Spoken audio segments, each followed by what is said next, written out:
Salam sejahtera dan salam sehat bagi kita semuanya. Jemaat yang terkasih di dalam Tuhan kita Yesus Kristus dimanapun kita berada. Saat ini kita akan mendengarkan kebenaran firman Tuhan. Oleh karena itu, mari kita terlebih dahulu bersatu di dalam doa. Kita berdoa. Terpuji dan termulia nama-Mu ya Tuhan kami, Tuhan yang maha baik, yang senantiasa mengasihi kami dan membimbing kehidupan kami. Saat ini Tuhan Yesus, kami akan mempersiapkan hati dan pikiran dalam menyambut sabda Tuhan. Biarlah kiranya kuasa Roh Kudus-Mu menaungi kami, supaya kami mengerti firman-Mu. Dalam nama Yesus kami berdoa. Amin. Jemaat yang terkasih di dalam Tuhan kita Yesus Kristus, adapun kebenaran firman Tuhan yang menyapa kita pada saat ini tertulis dalam kitab 1 Korintus pasal 12 ayat 12 sampai dengan ayat yang ke-20. Mari kita baca demikian kebenaran firman Tuhan. Karena sama seperti tubuh itu satu dan anggota-anggotanya banyak, dan segala anggota itu sekalipun banyak merupakan satu tubuh, demikian pula Kristus. Sebab dalam satu roh kita semua, baik orang Yahudi maupun orang Yunani, baik budak maupun orang merdeka, telah dibaptis menjadi satu tubuh, dan kita semua diberi minum dari satu roh. Karena tubuh juga tidak terdiri dari satu anggota, tetapi atas banyak anggota. Andai kata kaki berkata, karena aku bukan tangan, aku tidak termasuk tubuh. Jadi benarkah ia tidak termasuk tubuh? Dan andai kata telinga berkata, karena aku bukan mata, aku tidak termasuk tubuh. Jadi benarkah ia tidak termasuk tubuh? Andai kata tubuh seluruhnya adalah mata, di manakah pendengaran? Andai kata seluruhnya adalah telinga, di manakah penciuman? Tetapi Allah telah memberikan kepada anggota masing-masing secara khusus suatu tempat pada tubuh seperti yang dikehendakinya. Andai kata semuanya adalah satu anggota, di manakah tubuh? Memang ada banyak anggota, tetapi hanya satu tubuh. Demikian pembacaan kebenaran firman Tuhan. Bapak Ibu yang terkasih di dalam nama Tuhan kita Yesus Kristus, hal yang sangat sulit sering sekali kita alami di dalam kehidupan, yaitu menyatukan perbedaan. Perbedaan pola pikir, perbedaan prinsip, perbedaan karakter, dan lain sebagainya. Bahkan antara suami istri juga sering sekali mengalami kesulitan untuk menerima perbedaan. Istri dengan karakter ibaratnya visual, suami dengan karakter digital. Karakter visual artinya dia percaya kepada sesuatu ketika dia mendengar. Tapi kalau suami yang punya karakter digital, yang bermain logika, maka semuanya tidak masuk akal baginya kalau sebelum dilihat. Nah, perbedaan-perbedaan ini kalau tidak dimanajemen dengan baik, maka perbedaan ini akan memberikan sebuah jarak, akan membuat kehancuran, akan membuat perpisahan. Kalau perbedaan ini selalu ditonjol-tonjolkan satu sama lain. Memang Bapak Ibu, sekali lagi kami mau tegaskan, untuk menyatukan perbedaan itu sangat sulit. Tapi ketika perbedaan itu sudah sama atau sudah bisa disatukan, sudah bisa dimanajemen, maka akan timbul sebuah keindahan, akan timbul sebuah keharmonisan, dan yang paling utama, akan timbul sebuah kebahagiaan. Dan kebahagiaan inilah tentu yang diharapkan oleh setiap orang. Nah, Bapak Ibu yang terkasih dalam nama Tuhan kita Yesus Kristus, dalam kebenaran firman Tuhan ini, di mana Paulus memberikan nasihat kepada orang Kristen yang ada di Korintus. Kota Korintus merupakan kota yang sangat majemuk. Di dalamnya sangat banyak suku, sangat banyak ras, sangat banyak anggota-anggota yang berbeda. Ada dari orang Yahudi, ada juga dari orang Yunani, ada orang Romawi, ada juga asli orang Korintus, dan lain sebagainya. Nah, ketika kekristenan disampaikan ke sana, maka satu sama lain selalu menonjol-nonjolkan. Ada yang mengatakan, kami dari kelompok Paulus, Apolos, lain sebagainya. Paulus memahami semuanya itu. Paulus paham karakter daripada orang Korintus. Maka Paulus tidak memungkiri perbedaan itu. Tapi apa yang dinasihatkan oleh Paulus, apa yang diarahkan oleh Paulus, dan bagaimana Paulus memanajemen semua perbedaan-perbedaan itu. Nah, itulah perikop kita pada saat ini. Sebuah pemahaman yang sangat baik. Perbedaan itu dianalogikan oleh seorang Paulus seperti sebuah tubuh. Ada telinga, ada tangan, ada mata, ada hidung. Nah, semuanya itu anggota-anggota tubuh. Tapi tubuhnya satu. Mata bagian daripada tubuh. Telinga bagian daripada tubuh. Tangan bagian daripada tubuh. Jadi Paulus mau menarik, sekalipun ibaratnya banyak perbedaan-perbedaan, tetapi harus dipahami bahwa satu tubuh. Tubuhnya di mana? Tubuhnya siapa? Tubuhnya yaitu Kristus itu sendiri. Maka apa yang dikatakan oleh Paulus dalam kebenaran firman Tuhan ini? Dalam ayat yang ke-12 dikatakan di sana, karena sama seperti tubuh itu satu dan anggota-anggotanya banyak. Dan segala anggota itu sekalipun banyak merupakan satu tubuh, demikian pula Kristus.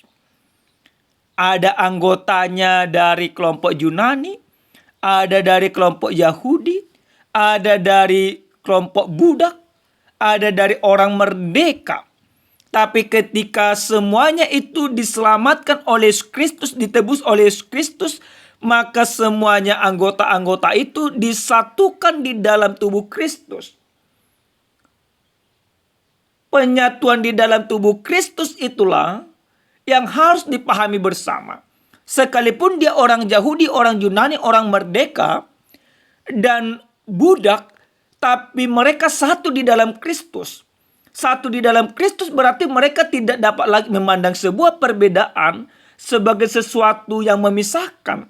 Tapi perbedaan itu semuanya mempersatukan mereka untuk saling melengkapi satu sama lain.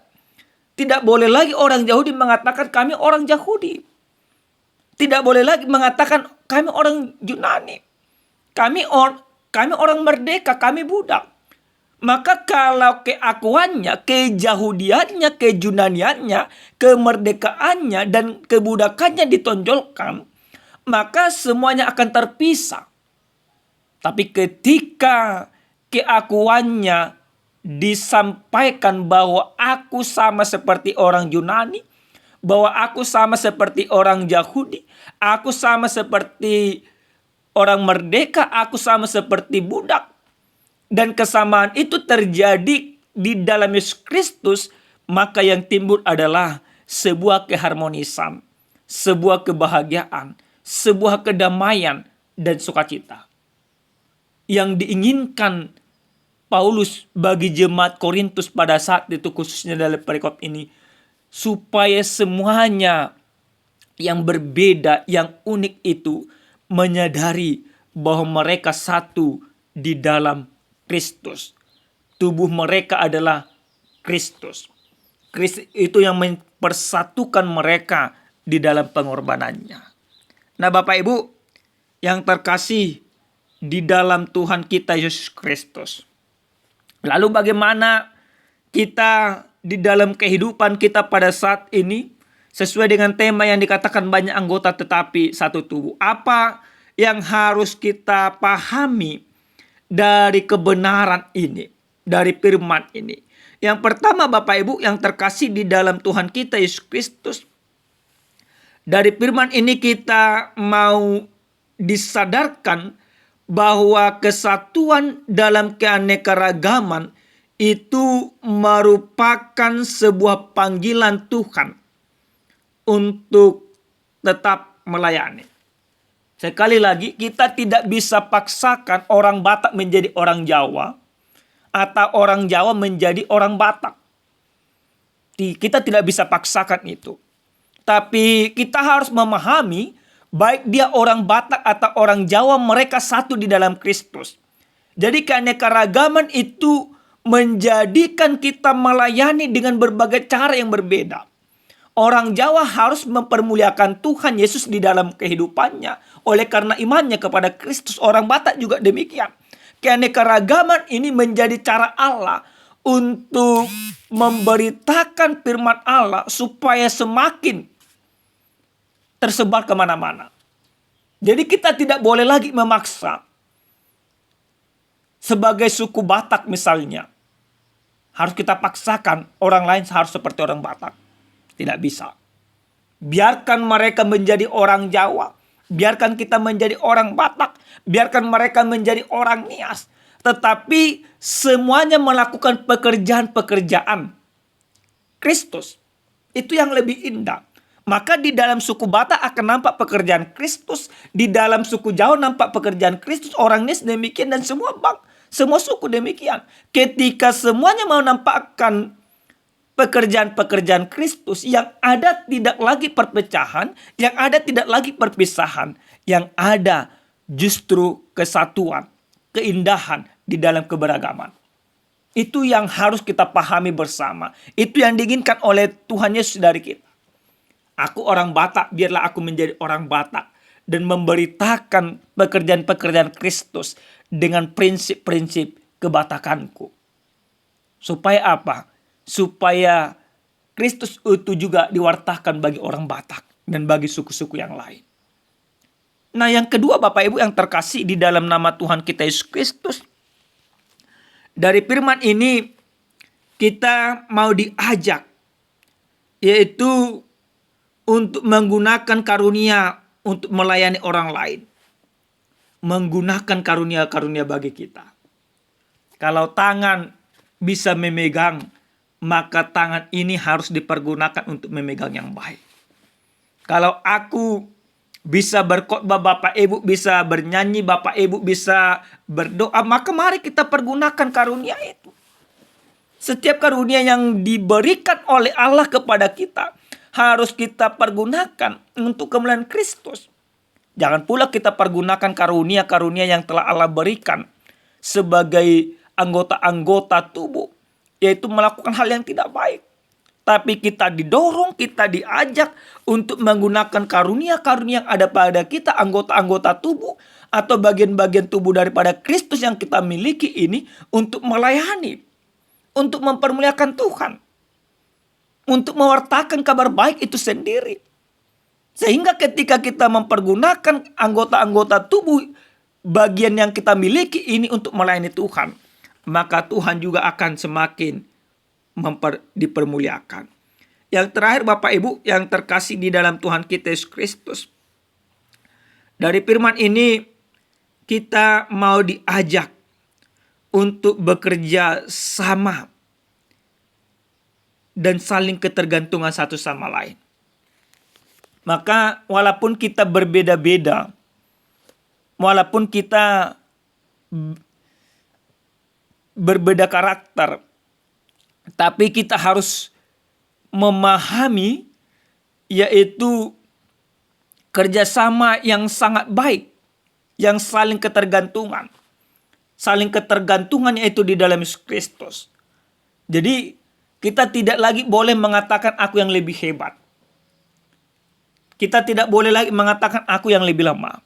Tapi kita harus saling melengkapi di dalam perbedaan itu. Di tengah-tengah rumah tangga, Ketika suami menyadari ada kelebihannya, dia menyadari ada kelemahan istrinya, maka dia harus mempergunakan kelebihannya itu untuk menutupi kelemahan daripada istrinya. Demikian sebaliknya. Maka yang diinginkan oleh Kristus dari kehidupan kita, dari kebenaran firman Tuhan ini, mari kita pergunakan segala perbedaan itu untuk saling melengkapi, untuk saling menyempurnakan, untuk saling memenuhi. Jadi tidak lagi perbedaan itu untuk saling merenggangkan, tapi untuk saling melengkapi dan memenuhi. Karena Kristus juga yang menebus kita, yang menyelamatkan kita, memakai setiap perbedaan-perbedaan itu untuk melengkapi satu sama lain. Karena kita semuanya berharga di mata Tuhan dalam segala perbedaan yang ada. Sekali lagi Bapak Ibu, kita mau diajak, perbedaan itu adalah ciptaan Tuhan. Perbedaan itu adalah pekerjaan Tuhan. Maka mari kita pergunakan perbedaan itu untuk saling menyatu di dalam kesatuan. Sehingga ketika perbedaan itu kita manajemen dengan baik, maka akan timbul keharmonisan, akan timbul sukacita, akan timbul kebahagiaan, kasih di dalam Kristus. Amin. Kita bersatu dalam doa. Kami bersyukur kepadamu Tuhan kami, Tuhan yang maha baik, untuk setiap kebaikan dan kemurahan Tuhan dalam hidup kami. Kami sudah mendengarkan firman Tuhan, biarlah kiranya Bapa, kami menghidupi firman-Mu ini di dalam kehidupan kami. Terima kasih Bapa yang baik. Dalam nama Yesus kami berdoa. Amin. Salam sejahtera Bapak Ibu, Tuhan Yesus memberkati.